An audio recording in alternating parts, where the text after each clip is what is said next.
Hare Rama, Rama Rama, Hare Hare. Hare Krishna,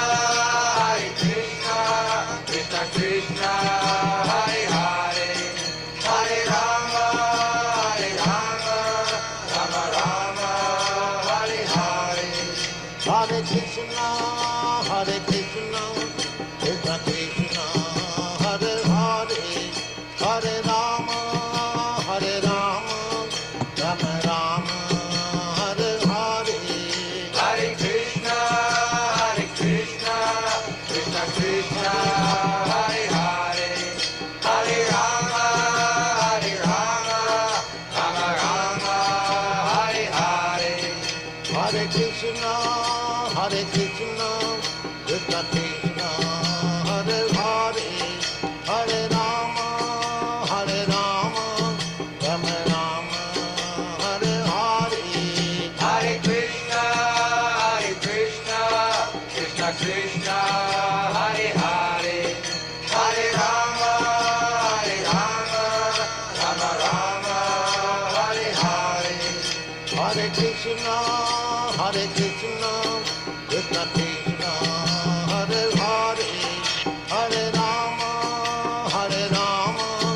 Rama Rama, Hare Hare. Hare Krishna, Krishna Krishna, Hare Hare, Hare Rama, Rama Rama, Hare Hare. Hare Krishna, Krishna Krishna, Hare Hare, Hare Rama, Rama Rama, Hare Hare.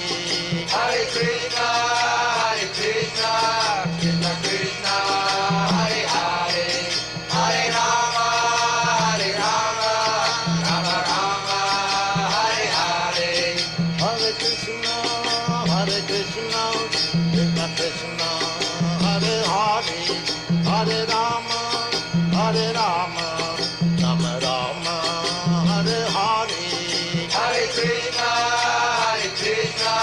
Krishna Krishna, Hare Hare, Hare Rama, Rama Rama, Hare Hare. Hare Krishna, Krishna Krishna, Hare Hare, Hare Rama, Rama Rama, Hare Hare. Hare Krishna,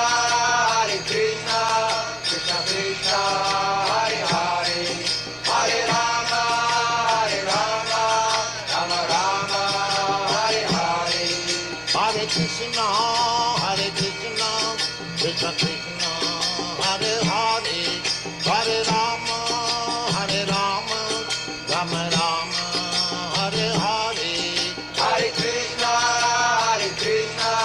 Krishna Krishna, Hare Hare, Hare Rama, Rama Rama, Hare Hare.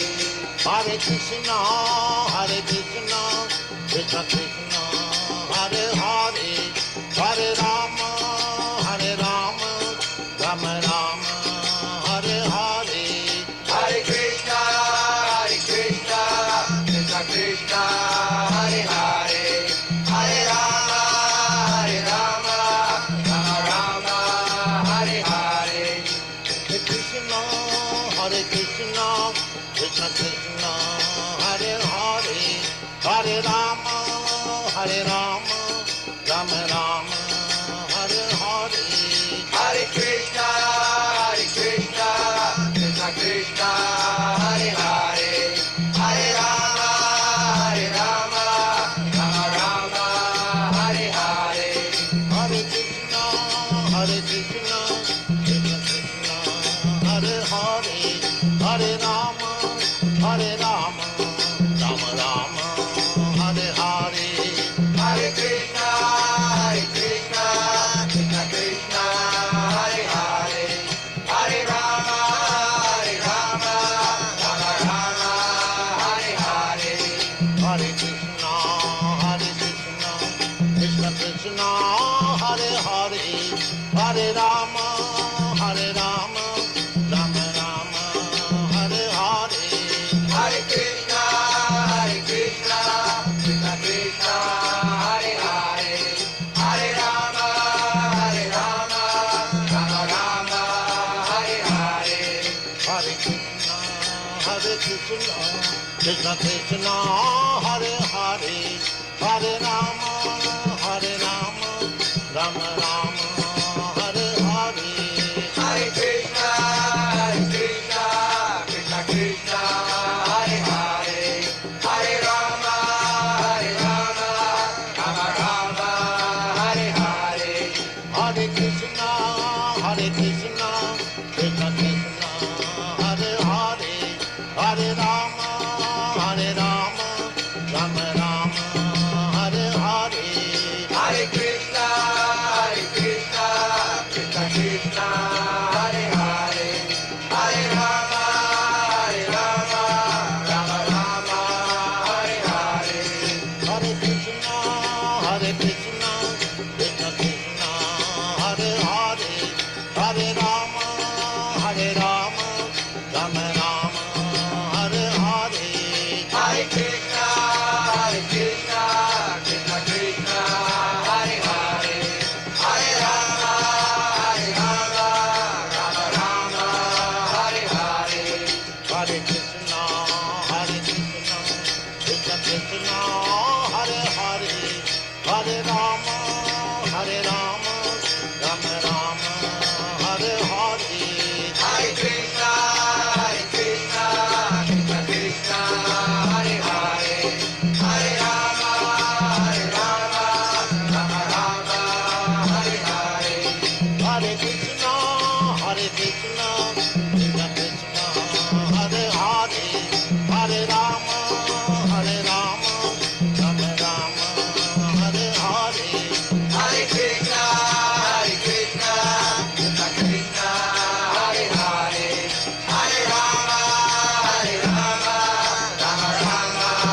Hare Hare. Hare Krishna, Krishna Krishna, Hare Hare, Hare Rama, Rama Rama, Hare Hare. Hare Krishna, Krishna Krishna, Hare Hare, Hare Rama, Rama Rama, Hare Hare.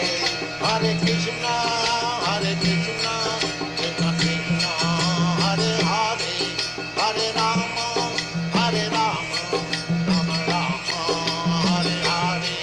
Hare Krishna, Krishna Krishna, Hare Hare, Hare Rama, Rama Rama, Hare Hare. Hare Krishna, Krishna Krishna, Hare Hare, Hare Rama, Rama Rama, Hare Hare. Hare Krishna, Krishna Krishna, Hare Hare, Hare Rama, Rama Rama, Hare Hare. Hare Krishna, Krishna Krishna, Hare Hare, Hare Rama, Rama Rama, Hare Hare. Hare Krishna, Krishna Krishna, Hare Hare, Hare Rama, Rama Rama, Hare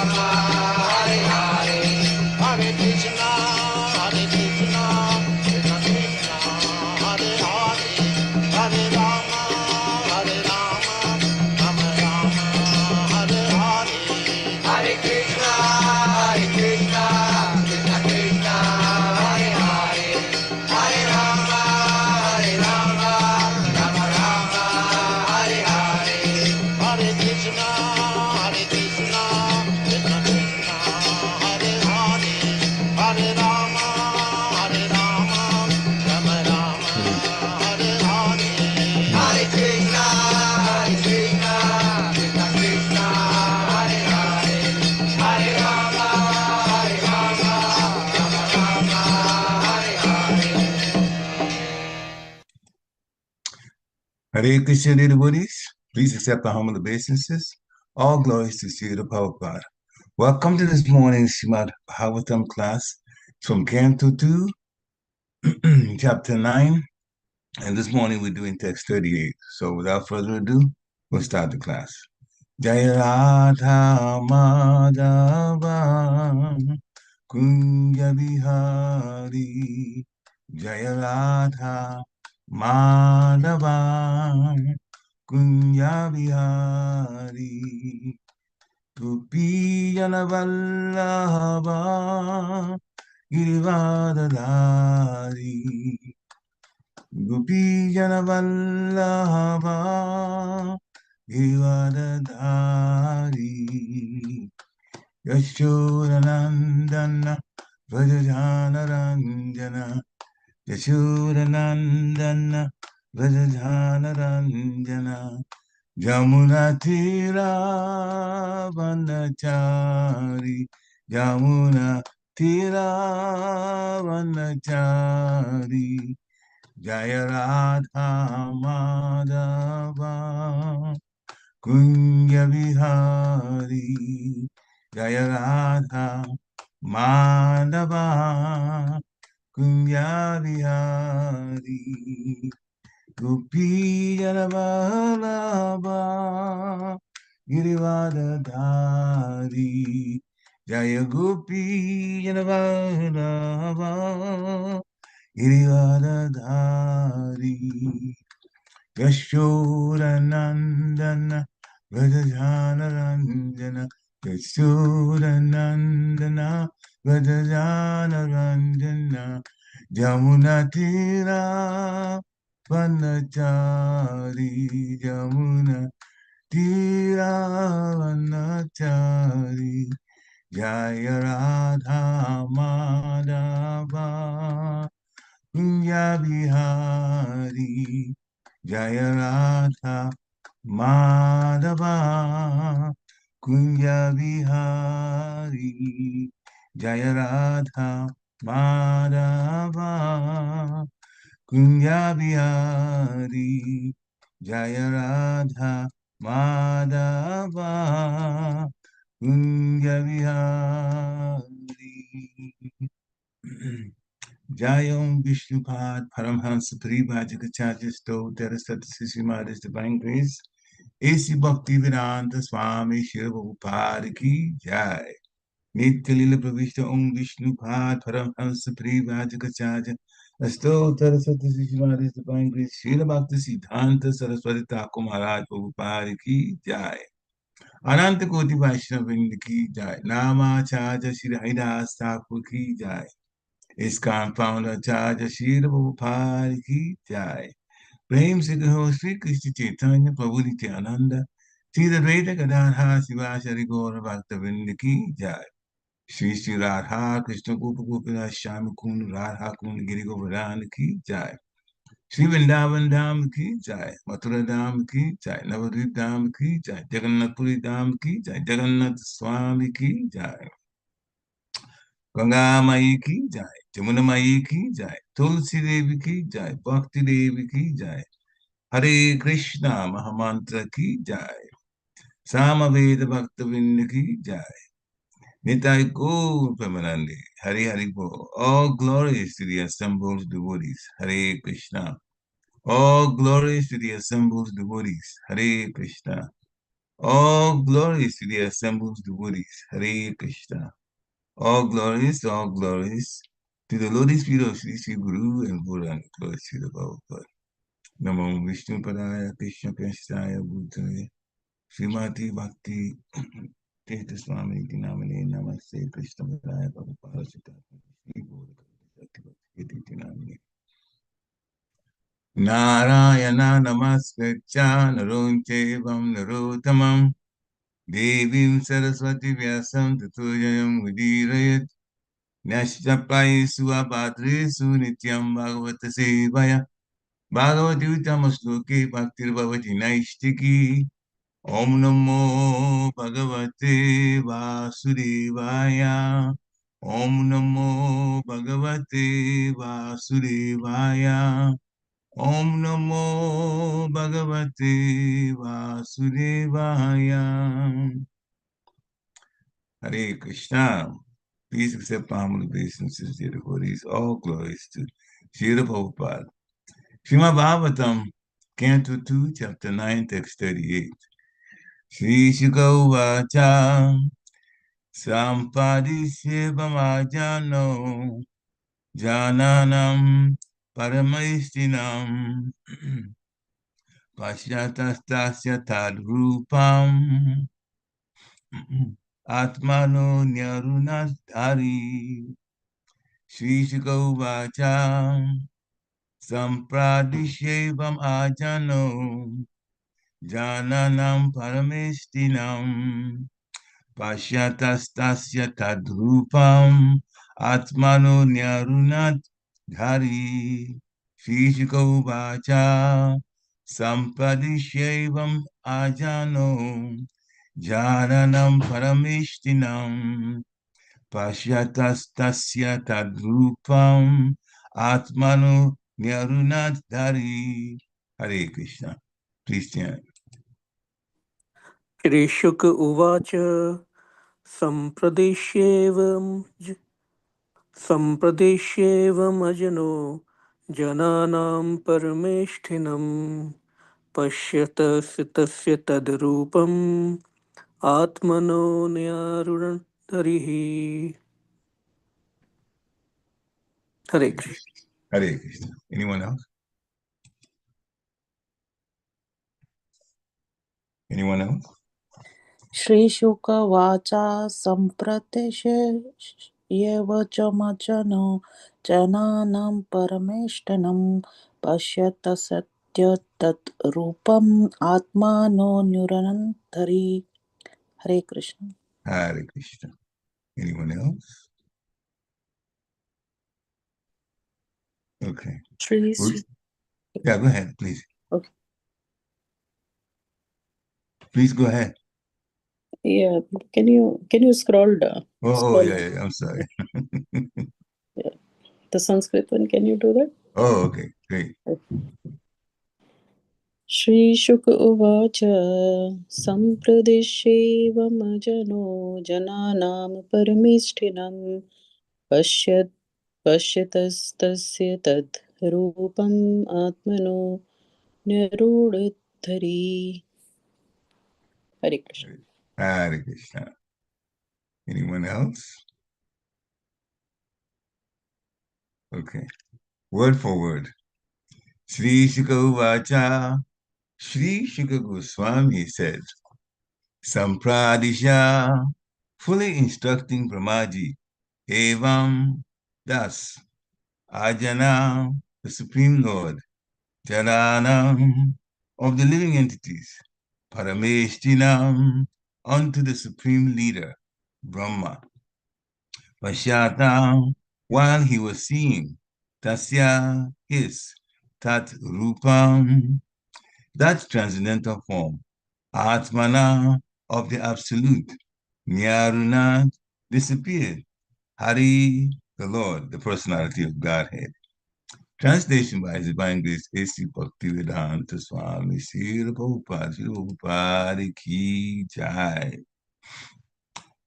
Shukadev Goswami said to Maharaj Pariksit, the Supreme Personality of Godhead, Hari, after being seen in his transcendental form, instructing Brahmaji, the leader of the living entities, disappeared. Purport by Srila Prabhupada. In this verse, it is clearly mentioned that the Lord is Ajana, or the Supreme Person, and that he was showing his transcendental form, Atmano Rupam, to Brahmaji while instructing him in the summarization of Srimad Bhagavatam in 4 verses. He is Ajana, or the Supreme Person, amongst Jananam, or all persons. All living entities are individual persons, and amongst all such persons, Lord Hari is supreme, as confirmed in the Shruti mantra, Nityo Nityanam, Chaitananas Chaitananam. So, there is no place for impersonal features in the transcendental world, as there are impersonal features in the material world. Wherever there is Chaitana or knowledge, the personal feature comes in. In the spiritual world, everything is full of knowledge. And therefore, everything in the material world, the land, the water, the tree, the mountain, the river, the man, the animal, the bird, everything is of the same quality, namely Chaitana. And therefore, everything there is individual and personal. Srimad Bhagavatam gives us this information as the supreme Vedic literature, and it was personally instructed by the Supreme Personality of Godhead to Brahmaji so that the leader of the living entities might broadcast the message to all in the universe in order to teach the supreme knowledge of Bhakti Yoga. Brahmaji, in his turn, instructed Narad, his beloved son, the same message of Srimad Bhagavatam. And Narad, in his turn, taught the same to Vyasadeva, who again taught it to Shukadev Goswami. Through Shukadev Goswami's grace and by the mercy of Maharaj Pariksit, we are all given Srimad Bhagavatam perpetually to learn the science of the absolute personality of Godhead, Lord Krishna. Om Ganati Virandasya, Yana Gana Shalakaya, Chakshu Ominitam Dena Tasmai Shri Guruve Namaha. Sri Chaitanya Manovistam Sapitam Dena Bhutale Swayam Rupa Kadamayam Dadati Swapadantikam. Nama Om Vishnu Padaya Krishna Peshnaya Bhutale Srimati Bhaktivedanta Swaminiti Namini. Namaste Saraswati Devi Gauravani Pacharini Nirvishesha Sunivadi Paschatyadi Shitarini. Namo Mahavadanyaya Krishna Prema Padayate Krishnaya Krishna Chaitanya Namni Gurate Namaha. Jaya Shri Krishna Chaitanya Prabhu Nityananda Sri Advaita Gadadhara Siva Shri Gaura Bhaktavinda. Hare Krishna Krishna Krishna Hare Hare Hare Ram Ram Ram Hare Hare. Hare Krishna Krishna Krishna Hare Hare Hare Ram Ram Hare Hare. Hare Krishna Krishna Krishna Hare Hare. Hare Ram Ram Ram Hare Hare. The English translation again. Shukadev Goswami said to Maharaj Pariksit, the Supreme Personality of Godhead, Hari, after being seen in his transcendental form, instructing Brahmaji, the leader of the living entities, disappeared. So, Hare Krishna. The translation starts with Shukadev Goswami saying to Maharaj Pariksit, the Lord had described Srimad Bhagavatam in 4 shlokas. And it is actually in this same chapter, this canto, this chapter, except that it's in the earlier text. We're in text 38 now. Text 33, 34, 35, and 36 are the 4. That's where the 4 shlokas is called Chatu Shloki. Now, we won't spend so much time there because we talked about it twice already, but just at least the first one, 33. That shows the existence, describing the Supreme Personality of Godhead. Supreme Personality of Godhead is absolutely existence, meaning that before anything came to be in the material world, the personality of Godhead was already living. He created by his expansion, or sometimes you want to call it incarnation, they mean pretty much the same thing. By his incarnation, Mahavishnu, the universes came to be. By the way, Mahavishnu also establishes time in the material world. The universes come from him, and he also establishes time. It's in the Shastra, same Srimad Bhagavatam. So then the Lord maintains the material universes. And after they get annihilated, the Supreme Personality of Godhead is still there. That is the first one, text 33. Before, during, and after, the Lord is there. Before, during, and after, related to the material world, that is, where the Lord is there. He was explaining to Brahma. And we'll sneak in the second one, 234, which says that If anything in the material world seems to be disconnected from him, in reality, nothing is disconnected from him because he is literally existence. He is the reason for existence. So if anything seems to be deduced by man to be disconnected from the Lord, that is his illusory energy. And boy, aren't we living in so much illusory energy at this point. So many people are thinking that, oh, I can make it on my own. But people are suffering. And it's got to the point where people don't even realize they're suffering. Mm-hmm.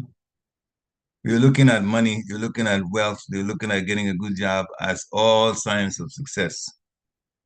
And therefore, the real suffering is being put behind. Srila Prabhupada explains that nobody is living well here. Everybody is only trying to counteract the problems that nature throws at us. We know that we're going to have to deal with nature. When we get up in the morning, that's exactly what comes to our mind. Even though we have put it in the realm of what is the weather going to be like? Well, that's the same thing as saying we're going to deal with nature. And we have to adjust to counteract what nature throws at us.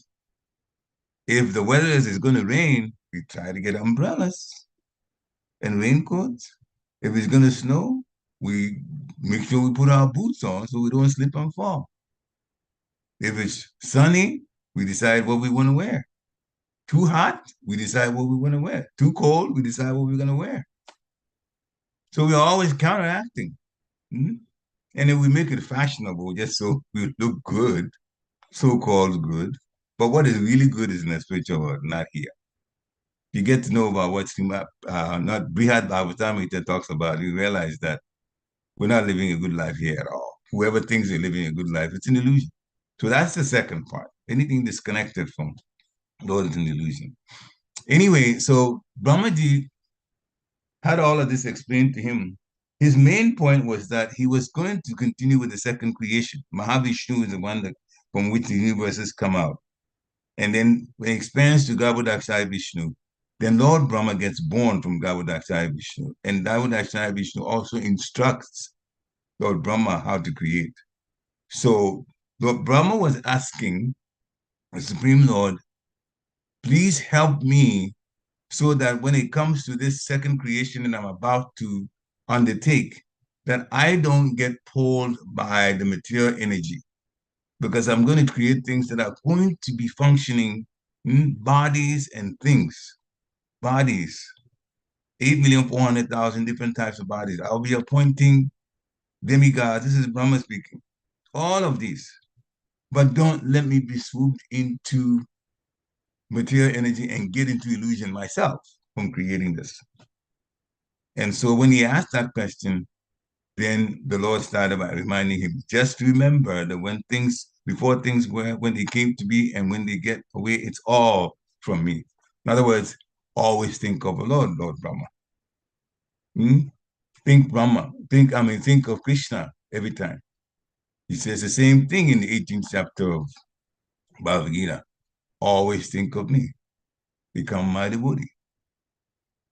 Worship me and bow down at my feet. Offer obeisances to me. If you do these four things, you'll come to me because you're my dear friend. There's no doubt that I'll make sure you come to me.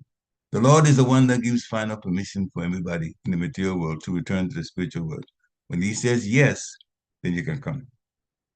The initiating guru helps by pleading our case. Sometimes even, as my Guru Maharaj explained to me, he gives some of his own spiritual credits in order to help a disciple who has taken the process seriously, but not quite made it to the satisfaction of Krishna yet, to be able to be allowed to go back. Gurus are that merciful. Sometimes it's even said in the Shastra that the Gurus are more merciful than the Lord himself. Why do they say that? Because Gurus put up with conditioned souls. The Lord does things transcendental with his pure devotees. But Gurus put up with conditioned souls who want to come to Krishna. So in that sense, the Guru is being this more merciful in terms that he's reaching out to those who really decided not to work with Krishna, wanted to be on their own, to teach them, to initiate them, to be with them, to be the lawyer for them, to plead their case, all of that the Guru does. Mm? And sometimes when we've been going through our anatas, unwanted desires, the Guru is still there for us. He really should kick us for some of the things that he does, but still, we do, but still, he's just merciful like that. Mm? So we should always be praising the spiritual master for his mercy and the things that he does for us. Anyway, so to come to this point, we could never stop talking about Guru. The material world, salvation in the material world is through the representative of Krishna, the spiritual master. So Krishna finished talking to Lord Brahma, then he disappeared. Hmm? Srila Prabhupada talks about Nitya Nityanam, Chaitanya Chaitanyanam, the one supreme person supplying all that the living entities require. One supplies all what the living entities need in this material world. And in fact, he's also the one that supplies all needs in the spiritual world. Hmm? Material world is temporary, it's there, as His Holiness Gomapa Swami puts it. Now you see it, now you don't. Hmm? It's there for a while, then it gets annihilated, then it comes back and annihilated. This is all through the plans and the abilities of Mahavishnu. So the Lord, the one Lord, supplies everything for everybody. Hmm? The one Lord. We have to remember that. We don't supply anything. Everything comes from the Lord. And in the transcendental world, everything is personal. And Srila Prabhupada says that so that we don't think or listen to people who are impersonalists, because they don't really know what they're talking about. Hmm? Everything in the transcendental world, the land is alive, the water is alive, the trees are alive, the mountains are alive, the rivers are alive, and then those in the form of man, souls like that, man, animal, bird, everything is alive and is of the same quality, Sat Chit Ananda, eternal, full of knowledge, and full of bliss. And the senses of all of these can do the work of other senses. The senses are interchangeable in their functions. Mm-hmm. So even if a soul is in the form of a river in the spiritual world, the river can have all the senses that, say, human, the one in the human form can have. So there's nothing that comes up short for any form in the spiritual world. So this is how wonderful the spiritual world is. And Srila Prabhupada explains that. So this is all explained to Brahmaji. And Brahmaji, one lesson we learn is when you have good information, don't keep it, share it. Brahmaji, Lord Brahma instructed Narada. And Narada, same Srimad Bhagavatam message, he went to Vyasadeva and taught Vyasadeva. At that time, Vyasadeva had compiled the Vedas, divided into four. Rig, Atharva, Yaju, and Sama. But he wasn't satisfied when he's finished. That's explained in the first canto of Srimad Bhagavatam. So Narada approached him and he said, you haven't talked about the glories of the Lord in the Vedas yet. And that is when Narada instructed Srimad Bhagavatam to Vyasadeva, and Vyasadeva definitely included it. And now we are benefiting from it because Vyasadeva's son was Shukadeva Goswami. Vyasadeva taught it to Shukadeva Goswami. And Shukadeva Goswami, by the mercy and arrangement of the Lord, met Maharaj Pariksit at the banks of the Ganga when Maharaj Pariksit had been cursed to die in 7 days. And what happened? Srimad Bhagavatam was spoken. So there are so many points in Srimad Bhagavatam that we can use, listen to, and use in our lives. We should never listen to just know. Then we become jnanis. if we just know it, but we live life based on our own karmi way of thinking, then we're not devotees. We're jnanis. Jnanis means you have the knowledge. So the knowledge is just something you have in your mind or brain. But then when it comes to living life, we live life like a typical conditioned soul that doesn't want to improve. That should never happen. We always should be striving to apply what we hear. The Lord's pastimes are wonderful. They are meant to excite devotees so that we would want to leave the material lifestyle and go back to Godhead. We may be in the material world, but we should not be of this world, as we said in Christianity, be in this world, but be not of this world. Live a transcendental life. The way His Holiness Govinda Maharaj puts it, he says, we are in Kali Yuga, but devotees are charged with living like they are in Satya Yuga. More to goodness the whole way. More to goodness the whole way. And then the gift that's given to us in Kali Yuga, the chanting of the holy name, we add to it. Hare Krishna, Krishna Krishna, Hare Hare, Hare Rama, Hare Ram, Ram Ram, Hare Hare. So with your permission, since we're talking about Srimad Bhagavatam, we're going to talk about some part of the pastimes of Krishna. So that is 10th canto Srimad Bhagavatam. There's a story here that we will relate. And there's a reason why the story, we've chosen that by the mercy of my Guru and Lord Guranga. Towards the end, it will be clear.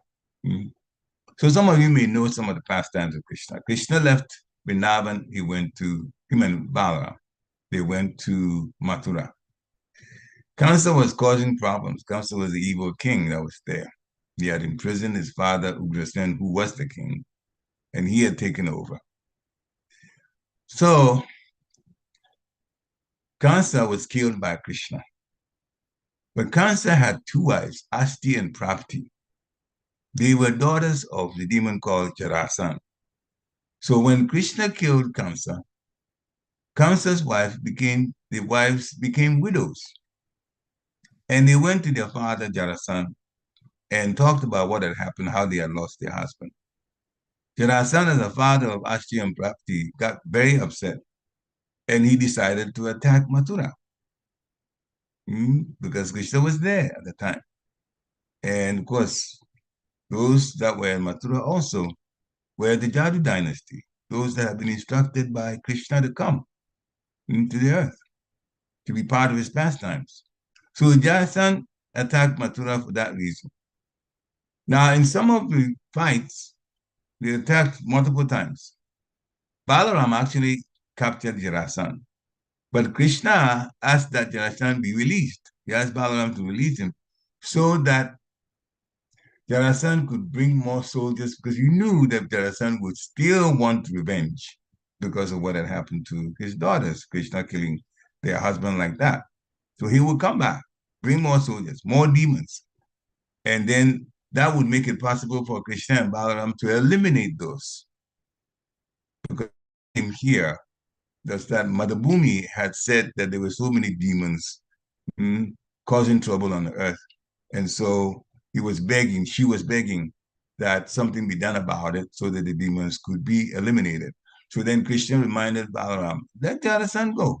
He's going to bring more soldiers. He's going to bring more demons to try to fight. And when we get rid of them, then we are reducing the number of demons on the earth, just like Mother Bhumi wants.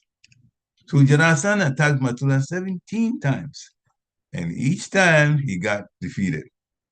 But at the 18th time, there was also another demon called Kalayavana. Kalayavana was prancing around wanting a fight. He ran into Narada Muni, and Narada Muni says, you want to fight? Go to Mathura. Krishna is there, Balaram is there. You want a real good fight? You can fight them. So at the 18th time, Kalayavana joined. He also came to Mathura with 30 million soldiers. And so Jarasan had put together an army, Kalayavana had put together an army, and they both came with their armies to Mathura. And so at that point, Krishna decided that he should do something about the citizens of Mathura to help them because this was going to be a more formidable war involving these two, Jarastan and Kalayavana. So that's when he decided to send the citizens of Mathura to Dwarka. Hmm? Dwarka was in the middle of the ocean. It was much safer there. Hmm? So the citizens were sent by the powers of Krishna. They didn't pack up and get into trucks or get into ferries or boats and try to get down through a submarine to get down to that place. No. When it was decided, first Krishna convinced all of them that they need to leave. When they agreed with Krishna, the very next day, they found that they went to sleep at night. The next morning, they were in Dwarka. This is Krishna's powers. How great he is. So they were gone, and that left Krishna and Balaram in Mathura. So then Krishna decided to walk out of the gates of Mathura without any weapons. He himself walked out, and in Bhagavatam, Canto 10, chapter 51, it describes Sukadeva Goswami is obviously still speaking to Maharaj Pariksit. That's where Bhagavatam is being related. So Kala Yavana saw the Lord coming out of Mathura, and the Lord was very beautiful. And he's described here his dark blue complexion, yellow silk garment, Srivats on his chest, the Kastuba gem. Now, Kalyavana saw him in a four-handed form. That says something about, how you see, because the intimate devotees would always see him in two-handed form, even though there's four-handed form. But this is how Kalyavana saw Krishna. Still very wonderful. And so Kalyavana thought, this person must indeed be Vasudev, because he possesses the characteristic that Narada taught me. Remember, Narada was telling Kalyavana to come to Mathura and fight, so there was some conversation between the two of them. And Narada must have described Krishna, the Supreme Lord, to Kalyavana. So when he saw this particular personality, he said, it has to be the Lord. I'm going to go after him. So he said, well, Krishna is just walking and unarmed, so I'll fight him without weapons. This is his big, this is Kalyavana's ego. So he turned and started running after Krishna. Krishna turned his back and saw him. So Krishna also started moving more swiftly. And Kalyavana hoped to catch Lord Krishna. Great mystics cannot even, with all their meditations, can't even see the Lord so easily. And this demon thinks he wants to catch the Lord. So the Lord played a game with him. The Lord was within reach. But every time Kalyavana tried to reach it, he couldn't quite grab Krishna. So that is explained in text 7. Appearing virtually within the reach of Kalyavana's hands at any moment. Lord Hari just led that king of the Yavanas, Kalyavana, slowly in the direction, not slowly, but in the direction, because he was trying to catch him. And Krishna was moving in a particular direction. Kalyavana did not know what was going on. He got to a mountain cave, and the Lord went in. And Kalyavana followed. Now, in the cave, it was dark. And so Kalyavana saw a man lying down asleep. And Kalyavana thought, that must be the one that I'm chasing. So with all his strength, he kicked the person that was lying down as hard as he could, with all his strength. And that woke up this person. And this person is called Uchukunda. Uchukunda is actually a king. He had a particular boon that he would be allowed to sleep, and the sleep should not be interrupted. And any person that interrupts his sleep, Uchukunda's sleep, will be killed. So when Kalyavana kicked Muchukunda, Muchukunda opened his eyes and saw Kalyavana standing. He immediately, his eyes were like fire. and burned Kalyavana into flames. Into ashes. His body just caught fire immediately, and Kalyavana died. Now, what had happened? How did this whole situation of Muchukunda with wind up in the cave and sleeping like this? Actually, so we go back a little bit. Muchukunda was a king who was um, summoned or entreated or literally begged by the demigods who were being fought with by the demons that he should come help fight against the demons.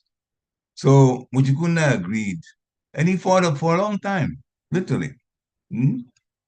And so after a while, the demigods decided that they will actually free Muchukunda from this service of fighting for them.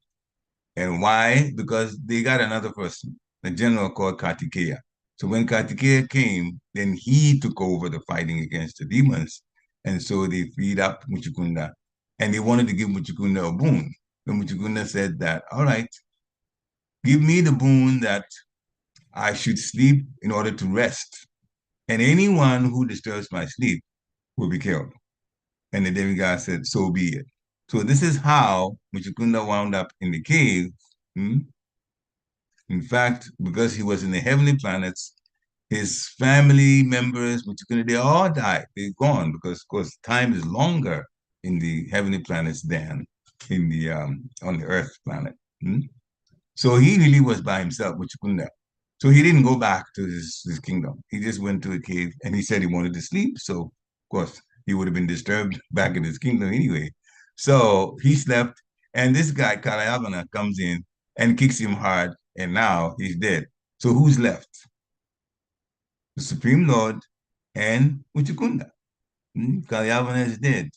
So then the conversation started between the Supreme Lord and Muchukunda. And this is the reason for picking this particular pastime, because there's a lot to learn from the response that Muchukunda gave to the questions of the Supreme Lord. That's where we learn a whole lot from. So, Lord Vishnu addressed Muchukunda, all benedictions to you, all fortune to you. And this is from Canto 10, chapter 51, text 20. This is where we're at now. So the Supreme Lord Vishnu wanted to bestow blessings, anything that he wanted, because, of course, Vishnu was being followed by Kalyavana. And now Vishnu is telling Muchukunda, you have eliminated this demon, this barbarian from this earth.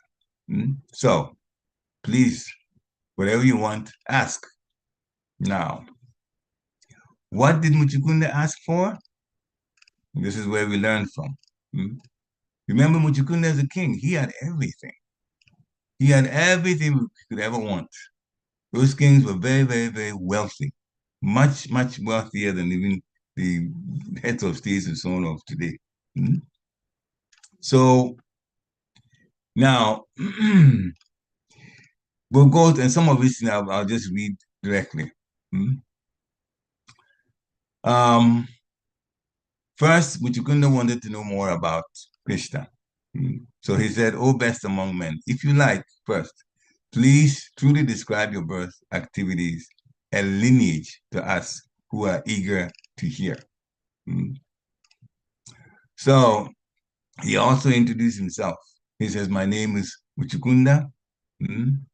I am from the descendants of Ichwaku, which is a sun god. And he's not a sun god, but he's the sun god. So he's from the sun lineage. And so he's a son of Yomanashva. So he introduced himself that way. And he said, well, I was fatigued after remaining awake for a long time, and my senses were overwhelmed by sleep. And so I slept comfortably here in this solitary place. And just until just now, someone woke me, and of course, that man who woke me has been burned to ashes. So then he's talking, Muchukunda is talking about his situation, his story. And now Krishna's brilliant effulgence is made clear. So basically when the Lord Vishnu entered the cave, it was dark. His effulgence, he hid his effulgence, so the place was dark. And that's how Kalyavana saw Muchukunda and kicked him, and then of course he died from as a reaction to what he did. So now the brilliance and effulgence is out again from Krishna. And now Muchukunda is seeing it and is describing, this is in text 34, your unbearably brilliant effulgence overwhelms our strength, and thus we cannot fix our gaze upon you, O exalted one. You are to be honored by all embodied beings. And why are we reading verbatim like that? It's very important that we praise the Supreme Personality of Godhead. He's the one that deserves praise every time. You always should learn. His representative is Guru. So when we start in the morning, we immediately say the pranams to Guru. If you're initiated, pranams to your spiritual master, and then pranams to Srila Prabhupada. If you're not initiated, pranams to Srila Prabhupada. Then the Panchatattva, Jai Shri Krishna Chaitanya Prabhu Nityananda, Sri Advaita Gadadhara Shiva Sari Gaura Bhaktavinda. This is where the benediction is. The Lord came as a devotee to teach us how to get out of this material world. Then, of course, the Hare Krishna mantra after that.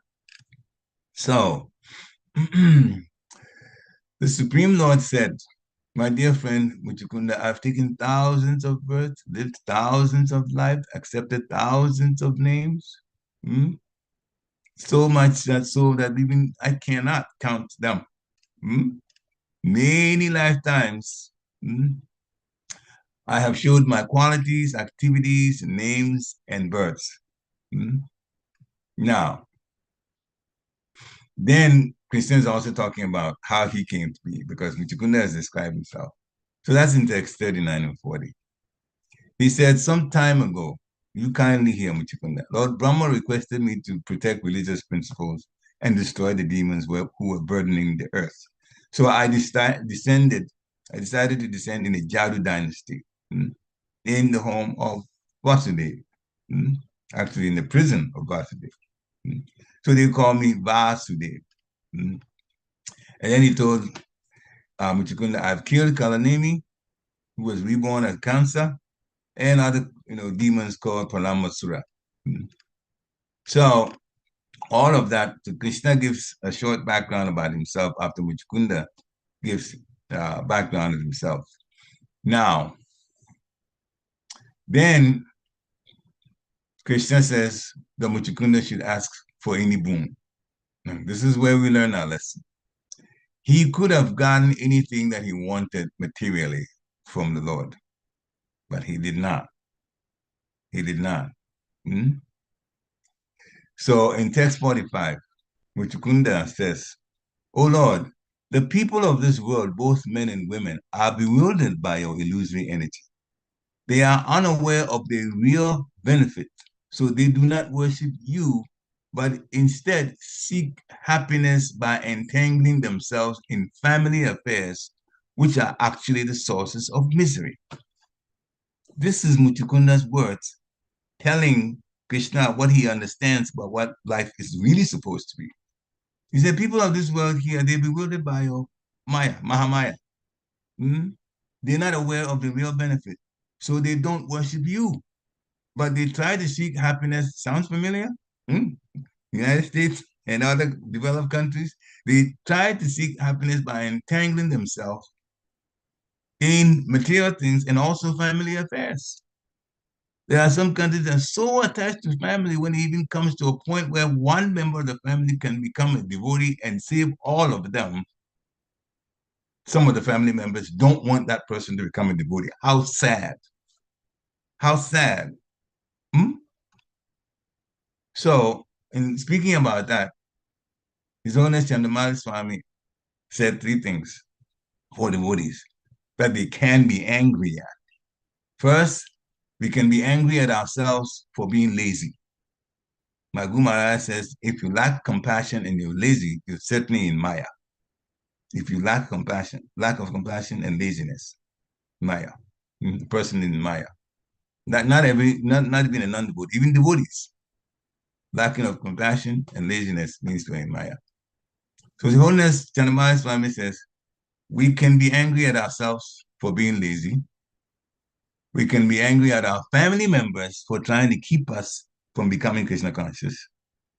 And we can be angry at the demons for causing trouble in this material world.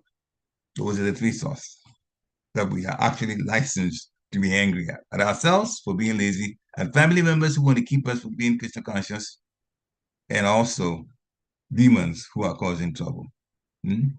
So Muchukunda made it clear that he's not going to ask the Lord for material blessings. He has advanced spiritually far beyond those who try to exploit religion for all kinds of material benefits. He didn't want that. Now, we've heard the word anatta, and Sri Prabhupada defines it here. Artha means value, something of value. And when you put a, or in this case, there's artha, a is there already, therefore we put an in front of it. Anatta, which means something that is valueless or useless.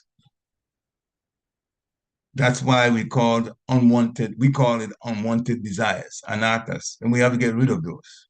So artha means what's of value, and anatta means what is not of value or valueless. So those who are anatta-drik, that is those whose vision is focused on valueless things that seem to be wonderful, phantasmagoria, a pie in the sky. I'm going to be happy when I get this particular toy. It's very expensive. And I can just prance around. Everybody can look at me and say, yeah, I have this. And nobody has what I have. Or I get the greatest records in the whole world in one particular activity. It could be a sport, whatever. I become popular. But it's just funny. I have looked in my time, way back before I became a devotee, I was watching basketball. And these young men, very, very athletic, and they just coming up with all kinds of moves, and they rack up all kinds of records in the game, and they win the NBA championship. Now, those were those times. Now I've become a devotee by the mercy of the Lord. I'm looking at those people. Do they look the same? Not a chance. They're all slow and old and gray. And whatever they're talking about, well, the news talks about it, I don't even follow it. Old age catches up with everybody. But they were the very popular and the rich people. And look at them now.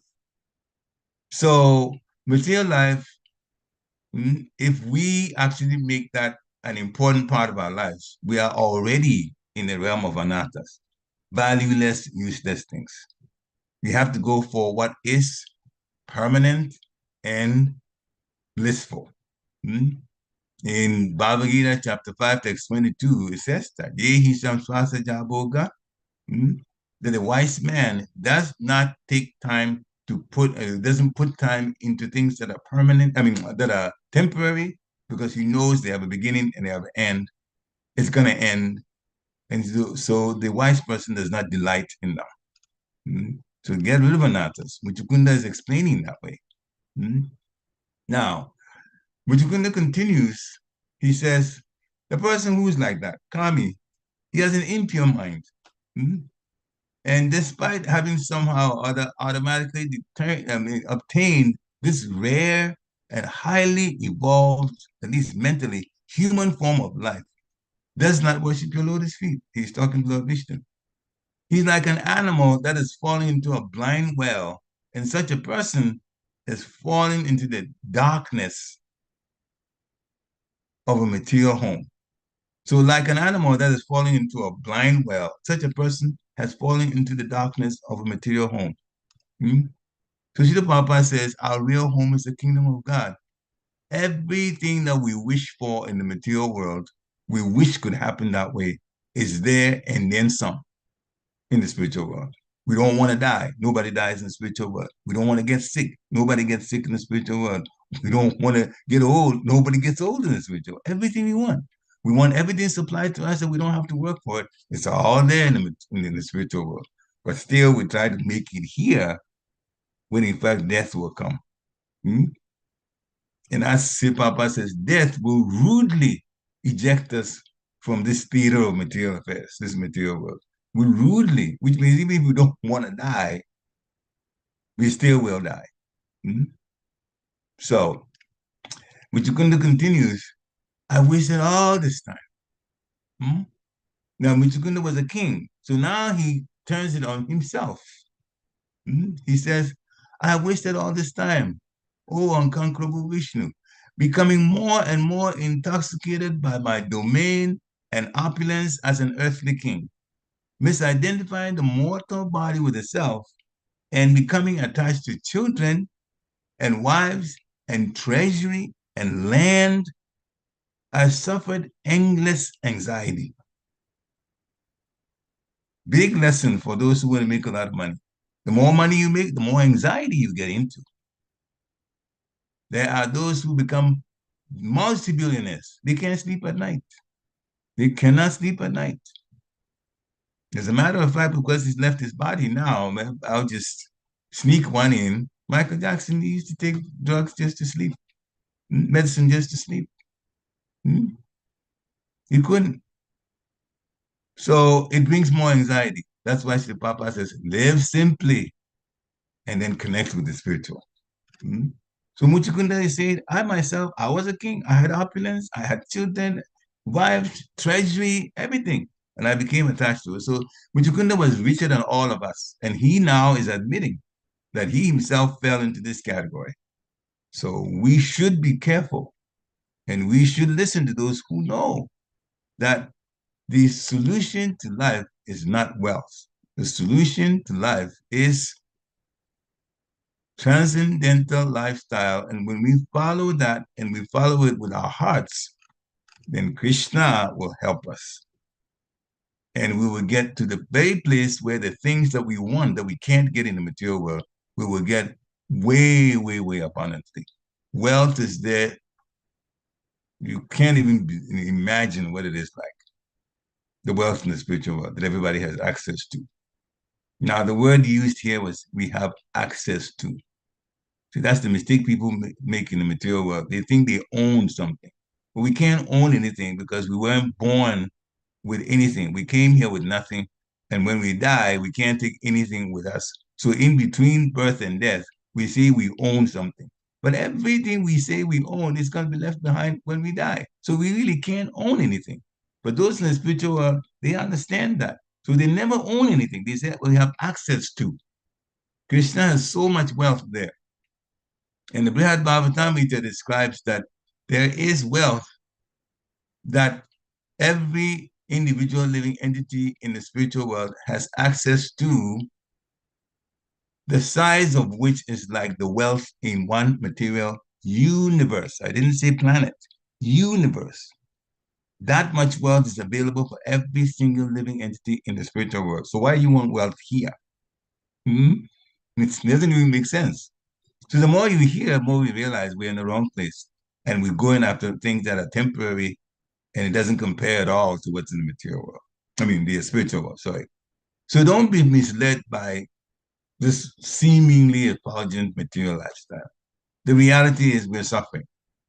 And even those who have good jobs, the job can be taken at any time. The decision is made at the top and people have lost their jobs. I saw that one time. I was working as a consultant for a company, pharmaceutical company, and another company bought them. They were also doing the same thing. So, they got merged. Therefore, there were two managers from the different companies for different departments. And now it's become one company. So what happened? All of these people with their high salaries, well, there are two of them. So the company that bought the other one, their people became the managers in different departments. And the smaller company, those people that were working for them, they lost their jobs. I was just a consultant, so I was just there for a short while in chemistry and I left. But it's like that. The job can be lost at any time. Therefore, it gives us anxiety. So Muchukunda had it all as a king early in his life. But when he identified with the Lord and was asked to choose a boon, he opted to take shelter of the lotus feet of the Lord. And that's what we should be about. And the Lord tells us to do that. Madhyajivam namaskuru. You offer, you worship me, and offer obeisance to me. So this choice of being at the shelter, taking shelter of the Lord's feet, that will bring us ultimate everlasting happiness. So all we have to do is live simply and devote more time, not less time, to serving devotees, serving Guru, and serving Krishna. And we will be rewarded beyond our imagination, literally. Srila Prabhupada ki jai. So thank you for coming on to listen. We all learn from it. Through mercy of Guru and Guranga, this mouthpiece is speaking what they want all of us to hear. This is the time to unmute yourself, ask questions, or share some realizations. Hare Krishna. So any questions or comments? Hare Krishna, please accept my humble obeisance as all grace of Prabhupada. I think the point that really stuck out for me is Chandramani Swami's point about how attached we are to family and how attached we are to Krishna. I think that's the key point, that the comparison, you know, our attachment to family, loved ones, relatives is so thick that we are able to say, Krishna, just hold on. I'll come to you later, you know. And then here, you know, not realizing that this is the same Krishna that every lifetime tries to pull us back. It's the same Krishna. There's only one Krishna, right? The same Krishna that tries to pull us back every single lifetime. And then we choose to come back every single lifetime with so many different sets of family members, relatives, and, you know, loved ones. Every lifetime, it's a new set. Based on our desires. Yeah, based on our desires, right? Every lifetime, it's a new set based on our desires, but it's the same Krishna. The Krishna has not changed. And then here, Krishna is waiting for us, waiting for us, waiting for us. Our lifetime after lifetime, when we'll come back, when we'll come back. And here we are saying, no, I just want to continue this cycle because our attachment is so, so strong. And it's really sad. Yeah, because I think sometimes we have to evaluate, you know, what is the attachment that we have that is tying us down and pushing us away from Krishna. Is it a material attachment? Is it a spiritual attachment? You know, what attachment is it? And how to, you know, overcome those attachments. If it's material, no one is saying to drop a hot potato, but at the same time, how to juggle the ball between a hot potato and Krishna, you know? So I was just thinking that, wow, this is really, I mean, Chandramani Swami really hit it right on the, nail. Like, we got to be serious, that we cannot allow these attachments to make us come back again because, padam padam yad vipadam, every step that's a danger. We don't know what's going to happen tomorrow. Yeah. So make the best of what we have today. Very important. Give it all. Yeah. Thank you, Haribo. Hare Krishna. So as you're speaking, this is many important points for, coming up, but basically you were just summarizing how important it is to recognize that we have a wonderful opportunity to go back. And as you're speaking, one thought happened. Krishna is the source of everything. Krishna has only one anxiety. Because, people don't get it. Krishna has only one anxiety. I'm not saying that. Srila Prabhupada is saying that. How to get the living entities in the material world to go back. That's why he asks Guru to come back. That's why he's in the heart as a super soul. That's why he personally comes to this, to different arenas. Now we know, of course, Lord Chaitanya came to show us. Krishna came to tell us how to get back. through Bhagavad Gita. Lord Chaitanya came to show us how to get back. So why isn't Christian anxiety for us to go back? It's just an indication of how much he loves us. He really, can leave us alone. He's Atmaram, he's self-satisfied. There are so many living entities who are pure, who relate to him. But we as conditioned souls want to do something else. And Krishna knows that what we are trying to do in order to be so-called happy is just a question of relating to him again, and all those things will come. So we don't have to go anywhere. And we're not getting it. We're trying to be so rebellious. And that's what puts Christian anxiety. Now, his anxiety is not, everything he does is transcendental. So it's not like material anxiety the way we are in. But his love is so great. So we need to teach ourselves. As Raghunath Das Goswami says, Mana Shiksha, speak to the mind. Krishna is in my corner. Krishna wants me. Krishna wants the best for me. I just have to submit myself to him. And he's told me what to do. He's giving me the intelligence. I just have to apply it. And my life will be sublime. And at the end of this life, I won't take another physical body again. I won't face death. I won't face birth. I won't face old age. I won't face disease. I won't face poverty. I won't face anxiety. None of that. We go back to spiritual world. Hare Krishna. Thank you for your question, for your comment, sorry. Any other comments or questions?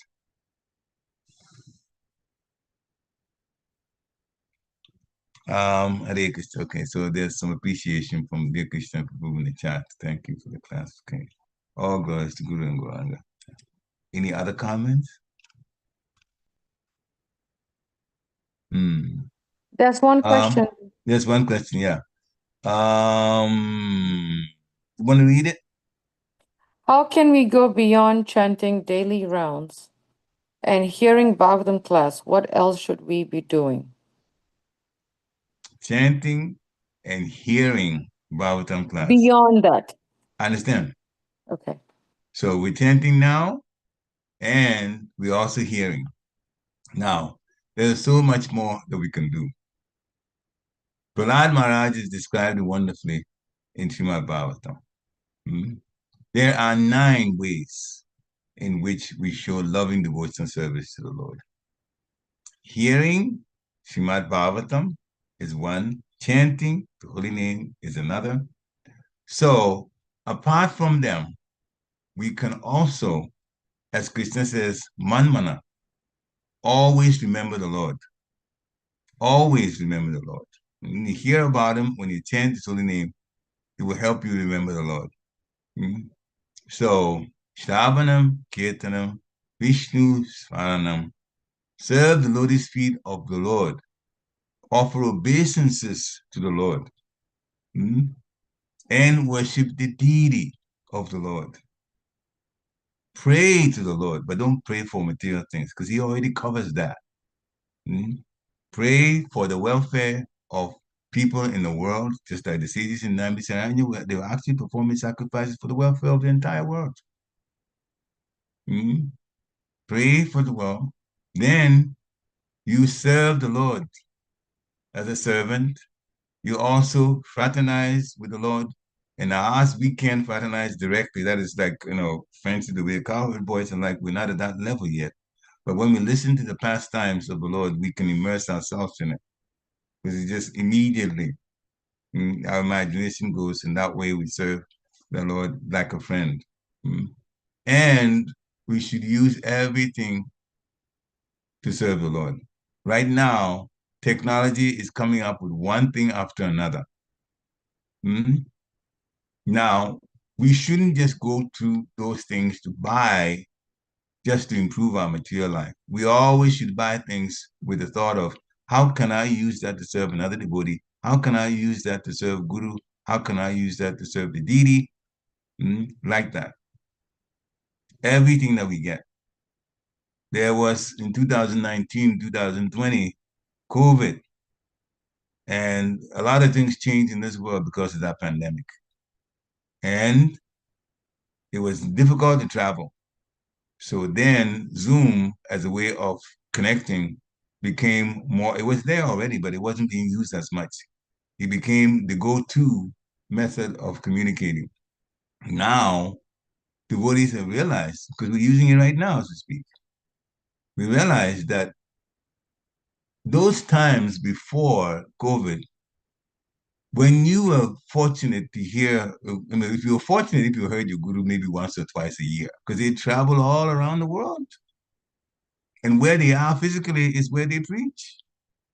And later on, you might get a recording of it, because before COVID, yeah, there's recording there, but you'd hear it later if you got access to it at all. Now, the spiritual master and his disciples can get together every single day, regardless of where the spiritual master is on this earth. He can preach and devotees can hear.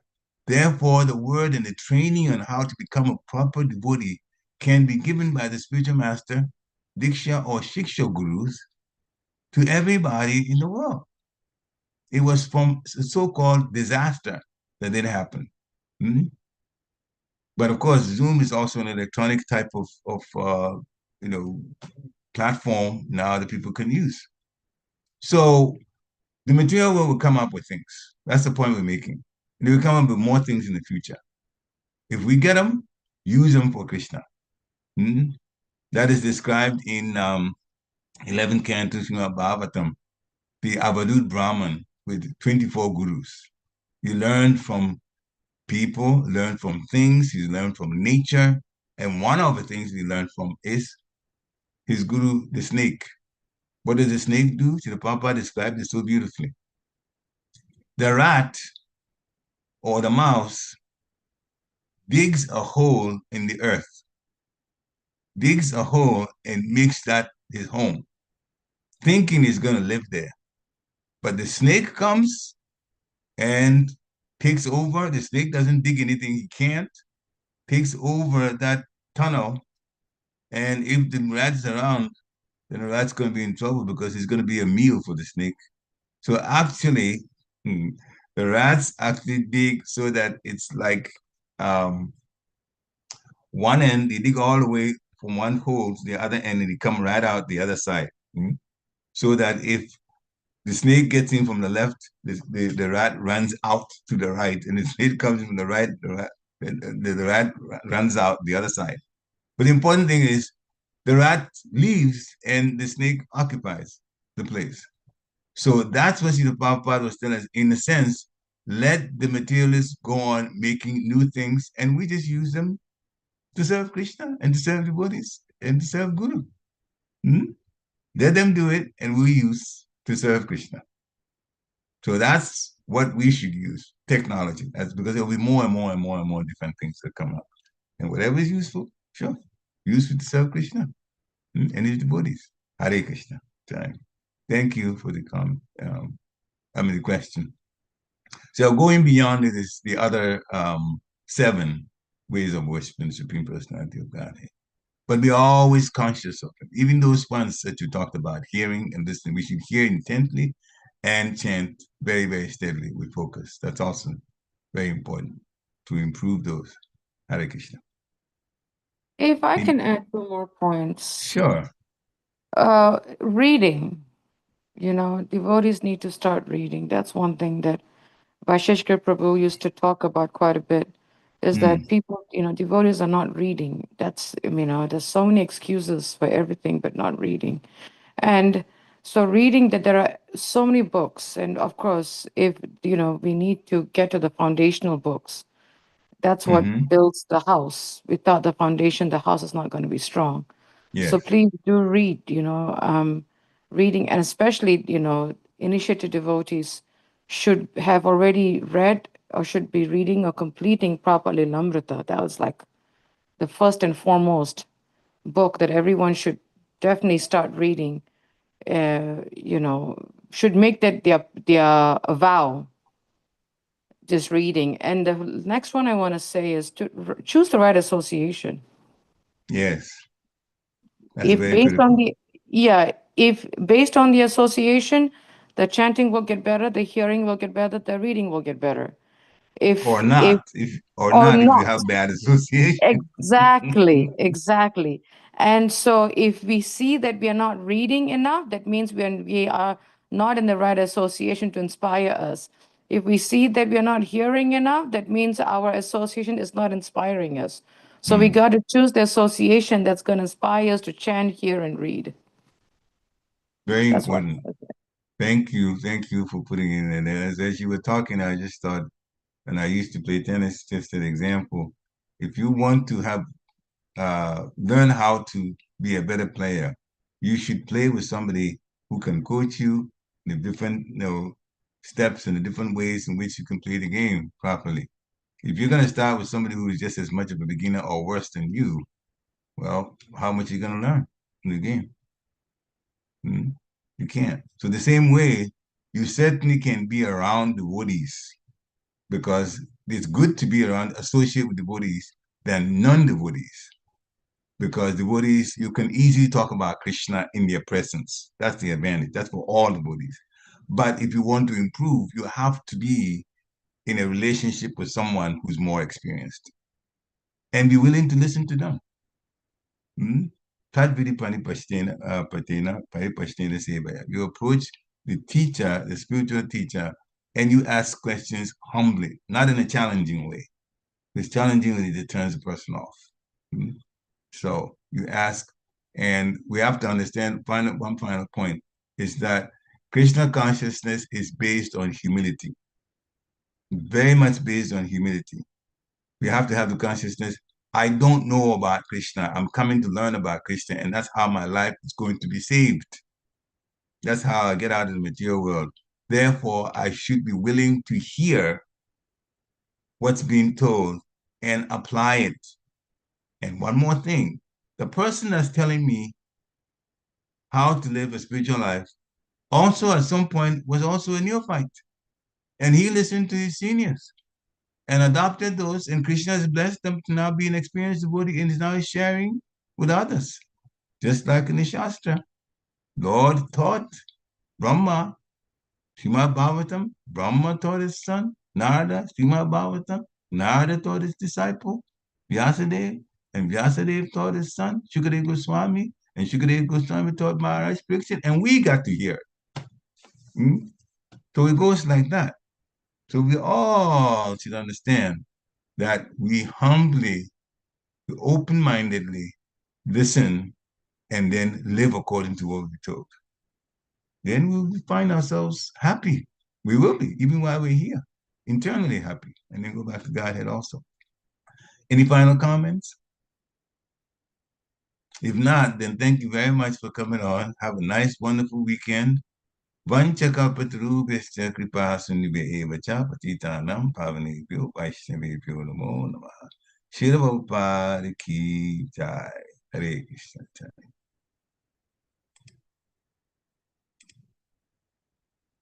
Hare Krishna. Thank you, Prabhupada. Hare